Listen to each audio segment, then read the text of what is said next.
Oi, internet! Meu nome é Marco Aurélio Gal, pode me chamar só de Gal. Trabalho com audiovisual e hoje eu vim responder se Anatomia de uma Queda é o melhor filme do ano. Anatomia de uma Queda é um filme escrito e dirigido por Justine Triet. Ele esteve aqui em exibição no Brasil no Festival do Rio, na Mostra de São Paulo e agora também no Festival Varilux de cinema francês. Ele foi o filme vencedor da Palma de Ouro, que é o prêmio máximo do Festival de Cannes. E apesar de não ter sido escolhido pela França para representar o país na categoria de filme internacional no Oscar, o filme tem nos Estados Unidos como distribuidora Neon, que conseguiu indicar para o Oscar alguns de seus filmes, principalmente Parasita, Triângulo da Tristeza e A Pior Pessoa do Mundo. Então é uma distribuidora que sabe bem como divulgar, promover e exibir filmes internacionais para o público americano.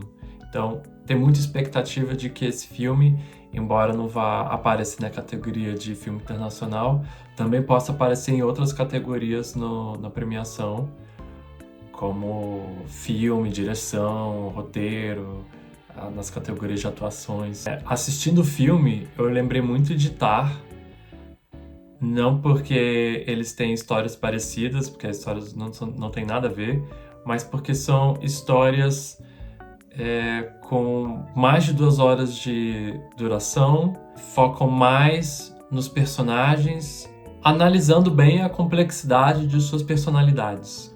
O filme conta a história de Sandra, que é uma escritora alemã, que mora na França com seu marido francês. E o filme conta a história dela com seu filho Daniel, lidando com a morte do marido, pai da criança, e a investigação criminal que vem a partir dessa morte. Assistindo o filme, eu fiquei muito empolgado para escrever um drama de tribunal. Também sou roteirista, já escrevi alguns filmes, alguns curtas, mas nunca escrevi um drama de tribunal, e assistir esse filme me atentou justamente para a dificuldade que é isso, conseguir articular tantas variáveis diferentes, conseguir enxergar uma mesma situação com várias perspectivas diferentes e conseguir identificar quais são essas outras perspectivas para explorar a complexidade daquela situação. Destaco também as atuações, principalmente do trio principal, que é a Sandra, interpretada pela atriz alemã Sandra Hüller,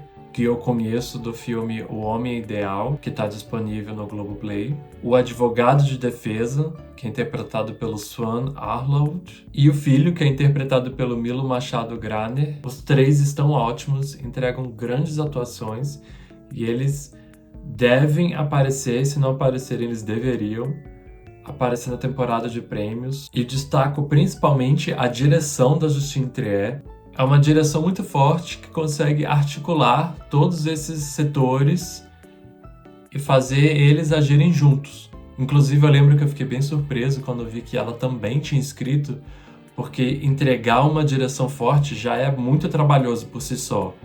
Mas depois eu pensei que isso faz todo sentido, porque ela consegue ter uma direção muito bem conectada, porque ela conhece muito bem o roteiro, tendo ela escrito ele, então ela sabe exatamente o que cada cena pede e consegue dirigir isso de cada departamento, da fotografia, da edição, todos funcionando em prol da história e do roteiro. Agora eu vou ser mais específico, então atenção para spoilers. Eu quero falar um pouco sobre a fotografia do filme.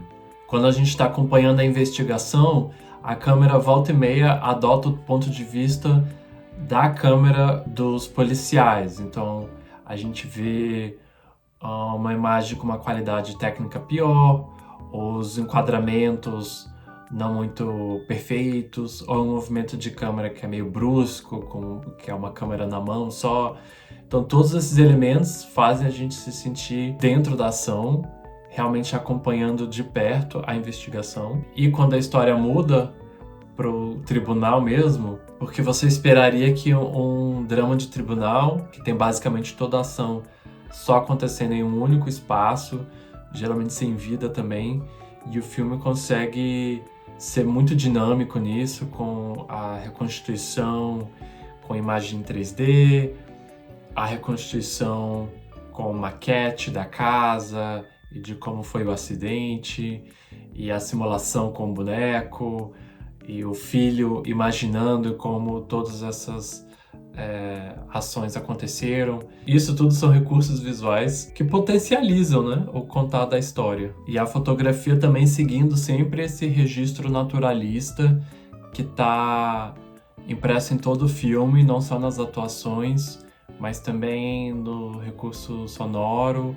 Não tem trilha, a única trilha que tem é diegética. O filho tá tocando piano e essa música se estende na transição de cena para outros momentos também. A edição também cria uma mise-en-scène muito interessante com o movimento de câmera, nos recortes dos quadros e na movimentação dos personagens. Uma cena muito boa, que é o Daniel fazendo uma grande revelação no tribunal, e a gente se questiona se a mãe dele tá ouvindo isso tudo, e aí só no final da cena que a edição mostra que ela tava lá, presente no mesmo quarto, ouvindo tudo desde o começo. Então o filme consegue criar um bom ritmo que mantém você engajado na história e se questionando como ela vai avançar durante mais de 2 horas de duração. 150 minutos o filme tem. E você não se cansa com a história. E esse ritmo é um grande acerto da edição. Eu falei sobre como dramas de tribunal são difíceis por causa da complexidade das situações. O filme consegue trazer isso aqui também. Quando ele, uma hora incrimina ela e uma hora inocenta ela. E isso acontece o tempo todo durante o filme inteiro. Primeiro, nas acusações pela posição de umas gotas de sangue na cabine, indicariam que o marido morreu com um golpe físico na cabeça antes de cair. Então essa é uma hora que incrimina ela. Aí uma hora que inocenta, quando diz que o parapeito é muito alto, então precisaria de uma força física muito grande para golpear e empurrar. Uma hora incriminando, quando ele contesta a defesa, dizendo que não há rastros de DNA na cabeça do marido no teto da cabine. E outra hora inocentando, quando eles conseguem provar que o derretimento da neve fez escoar os resíduos de DNA, como sangue e fio de cabelo. E não só na complexidade das ações, mas também na complexidade dos personagens, porque, por exemplo, o advogado de acusação é um cara estúpido, muito grosso, e isso faz você torcer para Sandra conseguir se provar. Mas ao mesmo tempo, quanto mais a gente é apresentado a ela, mais a gente descobre que ela pode ser uma pessoa manipuladora. Quando é revelado que ela pegou uma ideia que o marido dela escreveu em um rascunho e ela utilizou essa ideia no romance de autoria dela. E ela sempre contornando essa situação sem assumir a responsabilidade do que fez. Quando a gente descobre que ela traiu o marido, ela abafa a situação e coloca, foi uma questão de higiene pessoal. Ou ela, na verdade, que ela peita até o tribunal inteiro quando ela decide falar em inglês, se defender em inglês em vez de usar o francês, que é a língua que todos ali estão usando. Que essa complexidade dá margem para uma construção de um personagem tão interessante, tão rico, tão cheio de nuances. Para mim, o filme é o segundo melhor filme do ano. Tá atrás apenas de Vidas Passadas, que também é um outro filme bastante cotado para o Oscar. Talvez o próximo vídeo seja sobre o filme A Fire, ou eu posso falar também sobre Vidas Passadas. Escreve nos comentários quais filmes você queria que eu falasse e a gente se vê. Tchau, internet!